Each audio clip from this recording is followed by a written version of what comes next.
আসসালামু আলাইকুম।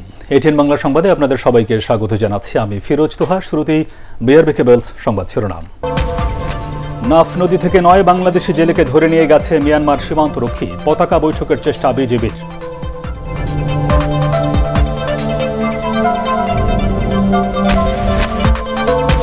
এবং ঢাকা 18 ও সিরাজগঞ্জ 1 আসনের উপনির্বাচন কাল। ভোট হবে ইভিএমে।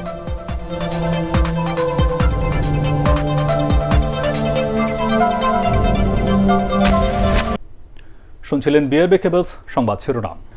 বিএনপিকে জয়ী হওয়ার নিশ্চয়তা দিলেই নির্বাচন কমিশন নিরপেক্ষ হবে বলে মন্তব্য করেছেন আওয়ামী লীগ সাধারণ সম্পাদক ওবায়দুল কাদের। রাজধানীর সরকারি বাসভবনে ব্রিফিংয়ে তিনি একথা বলেন। এ সময় ওবায়দুল কাদের আরও বলেন, সবকিছুতেই সরকারের বিরুদ্ধে বিষোদ্গার আর সমালোচনা ছাড়া বিএনপির আর কিছুই করার নেই। বিরোধী দল হিসেবে বিএনপি এ পর্যন্ত কি কোনো অর্থবহ ভূমিকা পালন করতে পেরেছে? সব কিছুতে বিষোদ্গার আর সমালোচনা ছাড়া সরকারের কোনো একটি কাজের প্রশংসা কি তাদের মুখ দিয়ে এ পর্যন্ত বের হয়েছে? টেকনাফের নাফ নদীতে মাছ ধরার সময় নৌকা সহ 9 বাংলাদেশি জেলেকে আটক করেছে মিয়ানমারের সীমান্তরক্ষী বিজিপি। মঙ্গলবার বিকেলে সাগর ও নাফ নদীর মোহনায় এই ঘটনা ঘটে। স্থানীয় ইউপি সদস্য মোহাম্মদ নুরুল আমিন জানান, মাছ ধরার সময় ইঞ্জিন বিকল হয়ে পড়লে মোহনায় নৌকাটি ভাসতে থাকে। বিকেলে মিয়ানমার সীমান্তরক্ষীরা জেলেদের সহ নৌকাটিকে জব্দ করে হাসুরাতা সীমান্ত চৌকিতে নিয়ে যায়। টেকনাফ বিজিবি 2 নম্বর ব্যাটালিয়নের অধিনায়ক লেফটেন্যান্ট কর্নেল মোহাম্মদ ফয়সাল হাসান খান জানান, জেলেদের ফেরত আনতে বিজেপির সাথে পতাকা বৈঠকের চেষ্টা চলছে।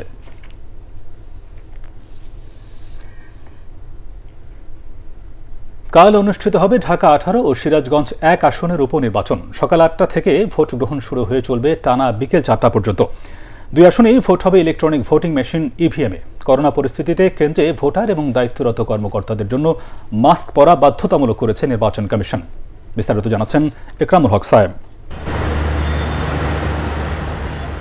উত্তরা, তুরাগ বিমানবন্দর, উত্তরখান, দক্ষিণখান ও খিলক্ষেত থানা সহ উত্তর সিটি কর্পোরেশনের 14টি ওয়ার্ড নিয়ে ঢাকা 18 আসন। সরকার দলীয় সংসদ সদস্য সাহারা খাতুনের মৃত্যুতে আসনটি শূন্য হয়। উপনির্বাচনে এখানে আওয়ামী লীগ, বিএনপি ও জাতীয় পার্টির মনোনীত ব্যক্তিসহ 6 জন প্রতিদ্বন্দ্বিতা করছেন। এই আসনে 5,77,000 ভোটারের জন্য 217টি কেন্দ্র প্রস্তুত করেছে নির্বাচন কমিশন। অন্যদিকে সদর উপজেলার একাংশ ও গাজীপুর উপজেলা নিয়ে সিরাজগঞ্জ 1 আসন। সরকার দলীয় সংসদ সদস্য মোহাম্মদ নাসিমের মৃত্যুতে আসনটি শূন্য হয়। এই আসনের উপনির্বাচনে প্রতিদ্বন্দ্বিতা করছেন আওয়ামী লীগ ও বিএনপির 2 প্রার্থী। এখানে ভোটার সংখ্যা 3,45,000 আর কেন্দ্র 168টি। করোনা পরিস্থিতিতে স্বাস্থ্যবিধি মেনে ভোট দেওয়ার নির্দেশনা দিয়েছে নির্বাচন কমিশন।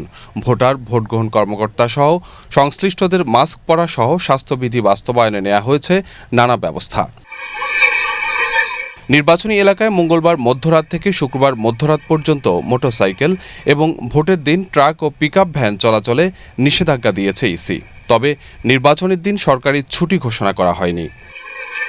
ইকরামুল হক সায়েম, এটিএন বাংলা, ঢাকা।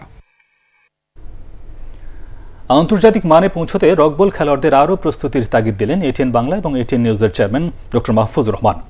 গতকাল প্রথম নারী রগবল প্রতিযোগিতার সমাপনী অনুষ্ঠানে এমনটা বলেন তিনি। শেখ রাসেলের রোলার স্কেটিং কমপ্লেক্সে অনুষ্ঠিত ফাইনালে পরান মুকদুম স্পোর্টিং ক্লাবকে হারিয়ে চ্যাম্পিয়ন হয় বাংলাদেশ আনসার। ইসমাশাফের রিপোর্ট। ফেভারিটের তকমা থাকা বাংলাদেশ আনসার রগবলে আবারও নিজেদের শ্রেষ্ঠত্ব ধরে রাখল। জাতীয় চ্যাম্পিয়নশিপের পর প্রথম নারী জাতীয় প্রতিযোগিতার শিরোপাও নিজেদের ঘরে রেখে দিল তারা। যদিও প্রথম সেট দাপটের সাথে জিতে মকদুম স্পোর্টিং ক্লাব অঘটনের আভাসই দিয়েছিল, তবে প্রতিপক্ষকে টানা 2 সেটে হারিয়ে বিজয়ের হাসি আনসার শিবিরে। ম্যাচ শেষে এটিএন বাংলার চেয়ারম্যান খেলোয়াড়দের আরও উন্নতি করতে উৎসাহিত করেন। আমাদের দেশের প্লেয়ারদের স্ট্যান্ডার্ডটা যাচাই করতে হলে একটা আন্তর্জাতিক খেলা উচিত। এই সাউথ ইস্ট এশিয়াকে নিয়ে একটি গেম আয়োজন করতে যাচ্ছেন। তা আমার মনে হয় এই আয়োজনটা হলে আমরা বুঝতে পারবো যে আমাদের দেশের প্লেয়ারটা কোন স্তরে আছে, কতদূর ডেভেলপ। 2018 সালে যাত্রা শুরু করা রকবল অ্যাসোসিয়েশনের কর্মকর্তা আর পৃষ্ঠপোষক প্রতিষ্ঠানের আশা দেশের সীমানা পেরিয়ে এবার আন্তর্জাতিক প্রতিযোগিতা আয়োজনের। আমরা এই খেলাটাকে সারা বাংলাদেশে প্রত্যন্ত অঞ্চলে ছড়িয়ে দেওয়ার জন্য প্রচেষ্টা চালাবো। এই জাতীয় দল যখনই কোনো দেশের বাইরে ফেডারেশন টুর্নামেন্টে অংশগ্রহণ করবে, আমরা ওয়ালটন পরিবার ইনশাল্লাহ সেই দলকে দেশের বাইরে পাঠিয়ে দেশের সুনাম আমরা বয়ে নিয়ে আসবো। খেলাটির উন্নতিতে চ্যাম্পিয়ন আর রানার্স আপ দলের সদস্যরা আরও বেশি ম্যাচ আয়োজনের তাগিদ দেন। লং টাইমে যদি ক্যাম্পিংয়ে প্রশিক্ষণের ব্যবস্থা হয়, আমরা সামনের দিকে আরও ভালো করার চিন্তা ভাবনা থাকবে। প্র্যাকটিস করলে আমরা আরও ভালো করব, কিন্তু পাঁচটা তো স্লো হয়ে যাচ্ছে একটু। প্রতিযোগিতায় ফাইনালের সেরা হন মখদুম স্পোর্টিং ক্লাবের ম্রাস আইন্দা। পুরস্কার বিতরণীতে উপস্থিত ছিলেন রোলার স্কেটিং ফেডারেশনের সাধারণ সম্পাদক আহমেদ আসিফুল হাসান, এটিএন বাংলার অনুষ্ঠান ও সম্প্রচার বিভাগের উপদেষ্টা তাশিক আহমেদ সহ অ্যাসোসিয়েশনের কর্মকর্তারা। S M Ashraf, ATN Bangla, Dhaka. এবার জানাবো শেয়ার বাজারের খবর।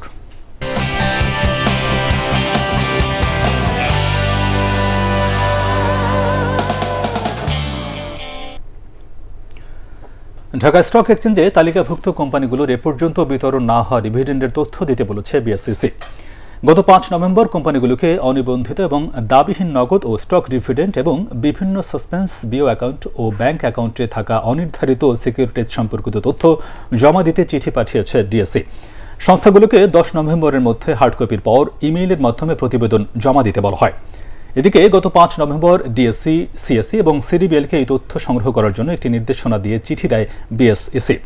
ঠিকানা পরিবর্তন এবং স্বল্প পরিমাণে ডিভিডেন্ড সংগ্রহের জন্য আগ্রহের অভাব সহ বিভিন্ন কারণে শেয়ারহোল্ডাররা ডিভিডেন্ড পাননি।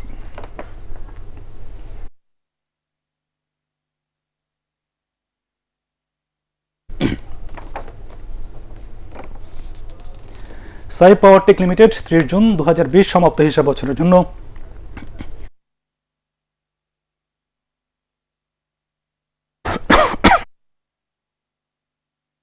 লভ্যাংশ ঘোষণা করেছে। এর মধ্যে 5% নগদ এবং 5% বোনাস লভ্যাংশ। সমগ্র বছরে কোম্পানিটির শেয়ার প্রতি আয় হয়েছে 1 টাকা 14 পয়সা। আগের বছর ইপিএস ছিল 1 টাকা 50 পয়সা। সম্পদ মূল্য হয়েছে 16 টাকা 63 পয়সা, যা আগের বছর ছিল 16 টাকা 82 পয়সা। আগামী 29 ডিসেম্বরে যে অনুষ্ঠিত হবে, রেকর্ড ডেট নির্ধারণ করা হয়েছে 2 ডিসেম্বর। করোনাকালে জনপ্রিয় হয়ে উঠছে ইউনিয়ন ভিত্তিক ডিজিটাল সেন্টারগুলো। দেশের প্রায় 6,500 ডিজিটাল সেন্টার থেকে সেবা নিচ্ছেন 60 লাখেরও বেশি মানুষ। ইউনিয়ন ডিজিটাল সেন্টারের 10 বছর পূর্তি উপলক্ষে আয়োজিত অনলাইন আলোচনায় এসব কথা বলেন তথ্য প্রযুক্তি বিষয়ক প্রতিমন্ত্রী জুনাদ আহমেদ পলক। তিনি জানান, সরকারি সেবা মানুষের দোরগোড়ায় পৌঁছে দিতে 2030 সালের মধ্যে প্রতিটি গ্রামে অন্তত একটি করে ডিজিটাল সেন্টার নির্মাণের পরিকল্পনা রয়েছে সরকারের। জেলা প্রশাসক, সংশ্লিষ্ট কর্মকর্তা সহ এই খাতের উদ্যোক্তারা আলোচনায় অংশ নেন। এ সময় উপস্থিত ছিলেন পল্লী উন্নয়ন ও সমবায় মন্ত্রী তাজুল ইসলাম। আল আরাফা ইসলামী ব্যাংক অর্থ সংবাদ।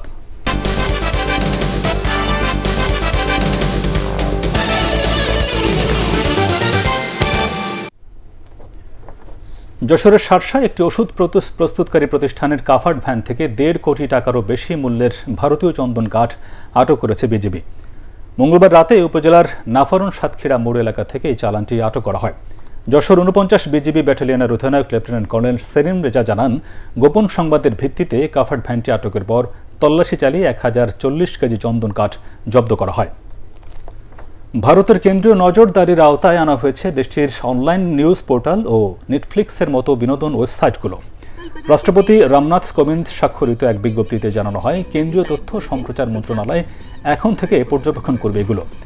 এর আগে ডিজিটাল কন্টেন্টের উপর নজরদারির কোনো আইন ছিল না, যদিও প্রেস, টেলিভিশন চ্যানেল এবং চলচ্চিত্রের দায়িত্বে ছিল বিভিন্ন সংস্থা। গত মাসে অনলাইন নিউজ পোর্টাল ও বিনোদন ওয়েবসাইটগুলোর নজরদারির ব্যাপারে এক পিটিশনের উপর ভিত্তি করে এই সিদ্ধান্ত নেওয়া হয়।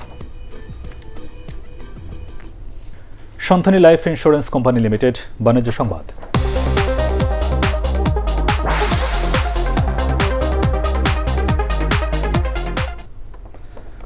পেঁয়াজের চাহিদা মেটাতে এবার বিকল্প হিসেবে নতুন জাতের পাতা পেঁয়াজের উদ্ভাবন করেছে বাংলাদেশ কৃষি গবেষণা ইনস্টিটিউট, যা প্রথমবারের মতো পরীক্ষামূলকভাবে আবাদ করা হয়েছে ফরিদপুর মশলা গবেষণা উপকেন্দ্রে।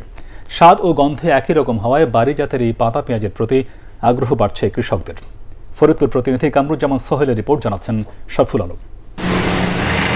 এবছরের শুরুতে চাহিদা বাড়ায় দামও বেড়ে যায় পেঁয়াজের। সুযোগ বুঝে ভারত পেঁয়াজ রপ্তানি বন্ধ করে দেয়। দেশ জুড়ে তৈরি হয় পেঁয়াজের সংকট। ভবিষ্যতে এমন পরিস্থিতি ঠেকাতে বাংলাদেশ কৃষি গবেষণা ইনস্টিটিউট উদ্ভাবন করেছে বাড়িপাতা পেঁয়াজ 1 নামের নতুন একটি জাত। ফরিদপুরের মশলা গবেষণা উপকেন্দ্রে এই পাতা পেঁয়াজের পরীক্ষামূলক আবাদ শেষে তা ছড়িয়ে পড়েছে কৃষক পর্যায়ে। পেঁয়াজের যে স্বাদ, পেঁয়াজের যে উপকারী যে জিনিস, তা এই পাতা পেঁয়াজের ভিতরে আছে। এটা ব্যবহার করতেছে, আমরা খাই, তাই আমাদের অনেকটা পেঁয়াজের ঘাটতি মিটে আসছে। শুধু এই পেঁয়াজ না, এই পেঁয়াজ মনে করেন একটা আপনার সবজিরও কাজ করে। এটা আমরা লাগানোর 2 মাস পর থেকে এটা খাওয়ার উপযোগী হয় এবং সারা বছর আমরা এটা খেতে পারি। এবং নভেম্বর মাসে যে এটা আমাদের ফুল আসে এবং এই ফুল থেকে আমরা বীজ সংগ্রহ করি। তখন সব মাটিতে আবাদ হলেও বেলে দোআঁশ মাটিতে ভালো ফলন হয় পাতা পেঁয়াজের। 40 থেকে 50 সেন্টিমিটার উচ্চতায় প্রতিটি গাছের গোড়া থেকে 4 থেকে 5টি করে চারা বের হয়। চাষাবাদে হেক্টর প্রতি 7 থেকে 8 টন পাতা পাওয়া যায়। বাড়ির ছাদ ও টবেও চাষ করা সম্ভব নতুন জাতের এই ফসল। পেঁয়াজটা বাড়ির আঙ্গিনায় অথবা টবে লাগালেই সেখান থেকে আমরা পাতা যদি ব্যবহার করি আমাদের তরকারিতে, আমাদের সবজিতে, আমাদের ডালে, তাইলে হয়তো পেঁয়াজের অভাব আমরা কিছুটা পূরণ করতে পারবো। এবং আমার কাছে যেটা মনে হয় যে এইটার পুষ্টিগুণ, পাতার পুষ্টিগুণ অবশ্যই আমাদের পেঁয়াজের চেয়ে কোনো অংশে কম হবে না। পেঁয়াজ পাতা চাষে আগ্রহী কৃষকদের সরকারি সহায়তা দেওয়ার কথা জানিয়েছেন কৃষি কর্মকর্তারা। Bureau report, ATN Bangla. এবারে পার্টেক্স খেলার খবর।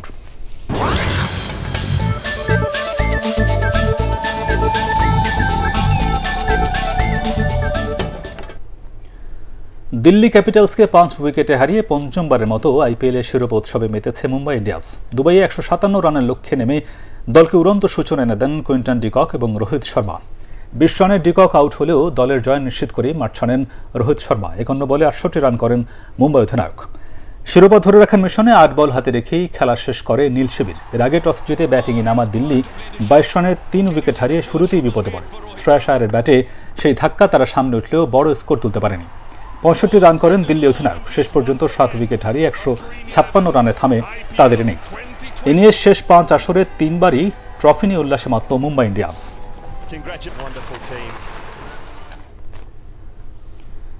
রীতিমতো ম্যাজিক দেখিয়ে ফিটনেস টেস্টে উত্তীর্ণ হলেন সাকিব আল হাসান। মিরপুরে ফিটনেস টেস্টে সবাইকে ছাপিয়ে সর্বোচ্চ 13.7 স্কোর করে ফিটনেস পরীক্ষায় উত্তীর্ণ হন বিশ্বসেরা অলরাউন্ডার সাকিব আল হাসান।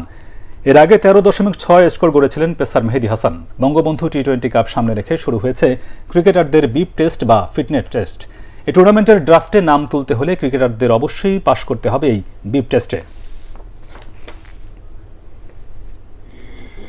আগামীকাল থেকে শুরু হচ্ছে ওয়ালটন ডিআরইউ ক্রীড়া উৎসব। এবারের প্রতিযোগিতায় পুরুষ বিভাগে 11টি ইভেন্টে আর নারী বিভাগে 6টি ইভেন্টে খেলা অনুষ্ঠিত হবে। তাছাড়া সদস্যদের স্ত্রী, স্বামী এবং সন্তানদের জন্য রয়েছে বেশ কয়েকটি ইভেন্ট। এ উপলক্ষে ডিআরইউতে এক সংবাদ সম্মেলনে একথা জানান সংগঠনের সভাপতি রফিকুল ইসলাম আজাদ। এ সময় উপস্থিত ছিলেন পৃষ্ঠপোষক ওয়ালটনের নির্বাহী পরিচালক ইকবাল বিন আনোয়ার ডন এবং ডিআরইউ সাধারণ সম্পাদক রিয়াদ চৌধুরী। শেষ করবার আগে বিআরবি কেবলস সংবাদ শিরোনামগুলো আরও একবার। নাফ নদী থেকে 9 বাংলাদেশি জেলেকে ধরে নিয়ে গেছে মিয়ানমার শান্তির সীমান্তরক্ষী। পতাকা বৈঠকের চেষ্টা বিজিবির।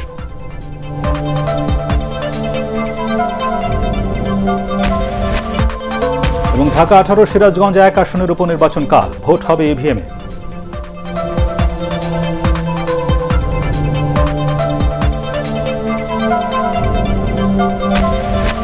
আর এই ছিল এখনকার মতো। রইল পরবর্তী সংবাদ দেখবার আমন্ত্রণ। দর্শক, করোনা ভাইরাসের সংক্রমণ থেকে নিজেকে সুরক্ষিত রাখতে অবশ্যই মাস্ক পরুন, বারবার হাত পরিষ্কার করুন। আর এটিএন বাংলা সংবাদ ইউটিউবে দেখতে ব্রাউজ করুন, youtube/ATN Bangla News।